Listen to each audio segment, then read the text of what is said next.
Kadang-kadang dalam hidup, kebahagiaan itu datang dalam cara yang kita tak sangka.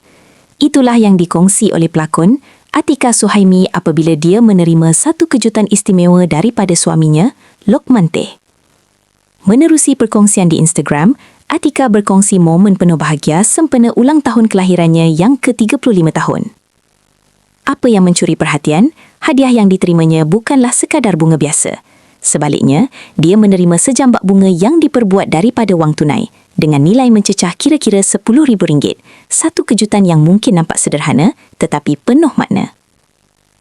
Dalam perkongsian yang sama, Atikah turut memuat naik video kenangan lama, memaparkan detik sebelum mereka bergelar suami isteri, seolah-olah mengimbas kembali perjalanan cinta yang membawa mereka ke tahap hari ini.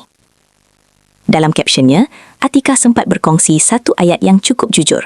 Katanya, dulu orang selalu berpesan supaya berkahwin kerana ia sesuatu yang indah. Tetapi dia sendiri tidak menyangka kebahagiaan itu boleh dirasai sehingga ke tahap seperti sekarang. 35 dan 10,000. Terima kasih sayang, saya sayang awak. Kalau sebelum ini Lokman pernah menghadiahkan sejambak bunga mawar merah, kali ini dia memilih cara yang lebih unik, menggantikan bunga dengan wang tunai yang dibentuk seperti jambangan. Selain itu, Atika juga turut berkongsi beberapa hadiah lain yang diterimanya pada hari istimewa tersebut. Untuk rekod, pasangan ini mendirikan rumah tangga pada 21 Januari 2024. Hasil perkahwinan itu, mereka dikurniakan seorang cahaya mata perempuan, Laila Mulanteh yang kini berusia setahun.